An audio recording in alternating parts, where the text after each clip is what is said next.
Kita awali dengan informasi pertama, Saudara Cawapres nomor urut 1 Muhaimin Iskandar berziarah ke makam Syekh Abdul Rauf As-Singkili di Desa Dayah Raya, Syah Kuala, Banda Aceh.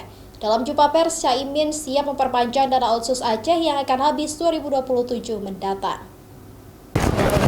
Berkunjung ke Aceh untuk kampanye, calon wakil presiden nomor urut 1 Muhaimin Iskandar akan berkunjung ke sejumlah tempat di Aceh seperti makam ulama, pondok pesantren, dan kampus Al-Muslim di Biren.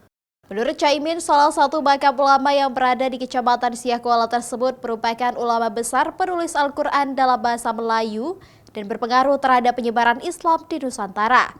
Adapun program khusus yang disiapkan Capres dan Cawapres nomor urut 1 adalah memperpanjang dana otsus Aceh jika terpilih.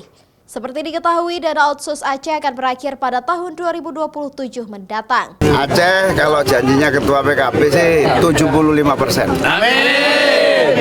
Ada program khusus tuh Aceh? Ya, ada program khusus, Cak. Ya, program khususnya tentu kita ingin dana otonomi khusus Aceh yang akan berakhir 2027 kita akan perpanjang lagi. Dana otonomi khusus Aceh ini menjadi kebutuhan proses penguatan kemajuan masyarakat Aceh.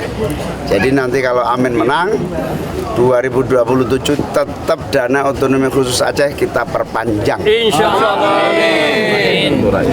Dan tentu saja tata kelolanya akan kita kontrol supaya langsung dinikmati rakyat. Bukan dinikmati pejabat. Ini yang akan kita upayakan.